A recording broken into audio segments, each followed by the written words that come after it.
Assalamualaikum warahmatullahi wabarakatuh. Salam sejahtera untuk kita semua dan salam budi luhur. Puji dan syukur atas kehadirat Tuhan Yang Maha Esa yang telah melimpahkan kami semua nikmat sehat serta kami dapat mempresentasikan tentang standar audit SA 230. Sebelumnya terima kasih kepada Ibu Martini FEMAKT telah memberikan kesempatan kepada kami untuk memaparkan materi tersebut. Sebelumnya perkenalkan diri terlebih dahulu, saya Nisa Fitri dengan NIM 1932591 dan rekan saya Syifa Aulia dengan NIM 193250711.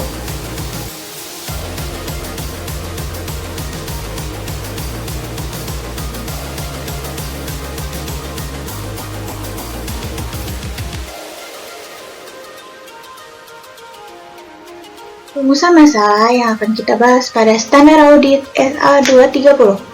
Yang pertama ada ruang lingkup SA 230. Yang kedua ada sifat dan tujuan dokumentasi audit. Yang ketiga ada definisi dan yang keempat ada ketentuan penyiapan dokumentasi.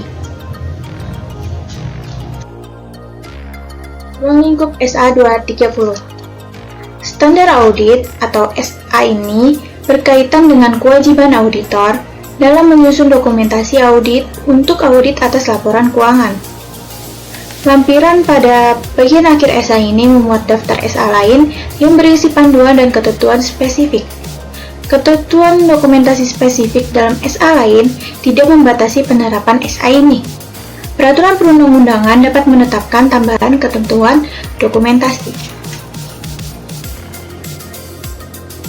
Sifat dan tujuan dokumentasi audit.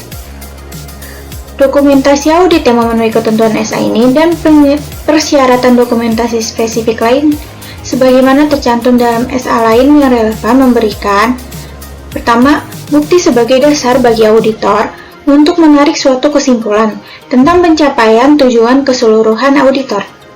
Yang kedua, bukti bahwa audit telah direncanakan dan dilaksanakan sesuai dengan SA dan peraturan perundang-undangan yang berlaku.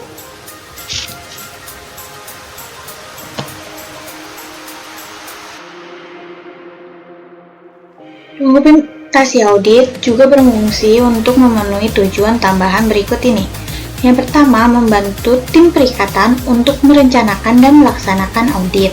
Yang kedua, membantu anggota tim perikatan yang bertanggung jawab dalam supervisi untuk mengarahkan dan mensupervisi proses audit serta menunaikan tanggung jawab penelaahan sebagaimana diatur dalam SA 220. Yang ketiga, memungkinkan tim perikatan untuk mempertanggungjawabkan pekerjaan tim audit.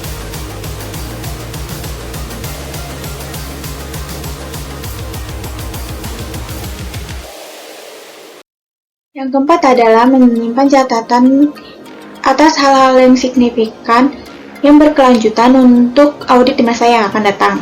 Yang kelima ada memungkinkannya dilaksanakan penelaahan dan inspeksi atas pengendalian mutu sesuai dengan SPM 1 atau ketentuan setara lainnya.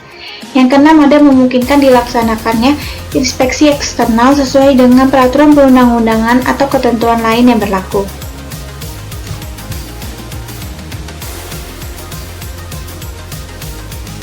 Selanjutnya kita akan membahas tentang definisi. Dalam lingkup SA ini terdapat istilah-istilah yang dapat didefinisikan sebagai berikut. Yang pertama ada dokumentasi audit. Dokumentasi audit itu dokumentasi atas prosedur audit yang telah dilakukan, bukti audit yang relevan yang diperoleh, dan kesimpulan yang ditarik oleh auditor. Istilah seperti kerja keras juga kadang digunakan. Yang kedua ada folder audit. Satu atau lebih folder atau media penyimpanan lain dalam bentuk fisikal ataupun elektronis yang berisi dokumentasi audit untuk suatu perikatan tertentu.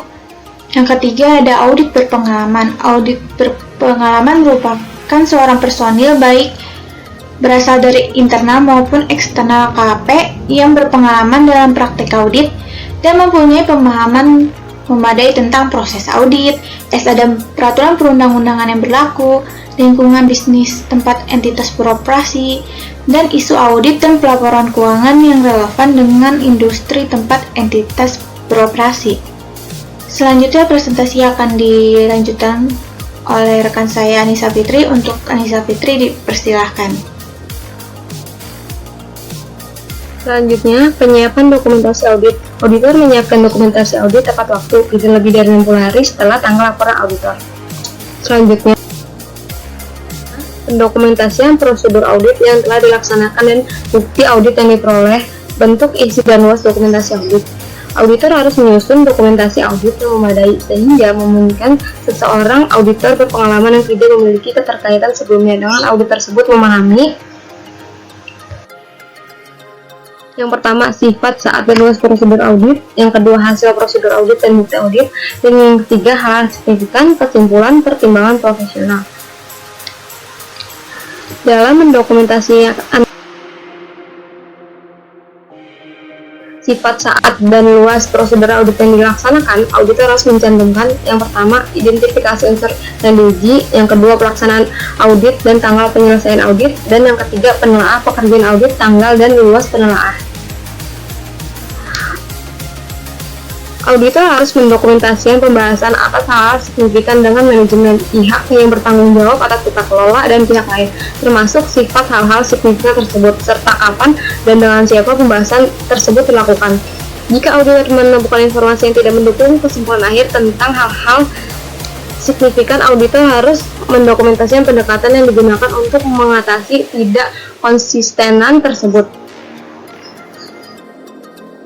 Menurut KAP, untuk menetapkan suatu kebijakan dan prosedur yang mengatur masa penyimpanan dokumen perikatan, batas waktu penyimpanan pada umumnya tidak boleh dari 5 tahun sejak tanggal yang lebih akhir dari laporan auditor atas laporan keuangan entitas atau laporan auditor atas laporan keuangan konsolidasian entitas dan anak perusahaan. Contohnya, suatu kejadian yang didalami auditor perlu mengubah atau menambah dokumentasi audit setelah dilaksanakan prosedur pengumpulan folder adalah ketika audit perlu mengklarifikasikan dokumentasi audit yang telah ada yang disebabkan oleh komentar yang diberikan oleh pihak internal maupun eksternal selama proses pemantauan atau inspeksi. Selanjutnya, pendokumentasian prosedur audit yang telah dilaksanakan dan bukti audit yang diperoleh. Bentuk, isi, dan luas dokumentasi audit. Bentuk, isi, dan luas dokumentasi audit tergantung pada faktor-faktor berikut ini. Yang pertama, ukuran dan kompleksitas entitas. Yang kedua, sifat prosedur audit. Yang ketiga, risiko salah saji material. Yang keempat, signifikansi bukti audit. Yang kelima, sifat dan luas penyimpanan. Yang keenam, kebutuhan untuk mendokumentasikan kesimpulan. Dan yang ketujuh, metodologi dan perangkat audit.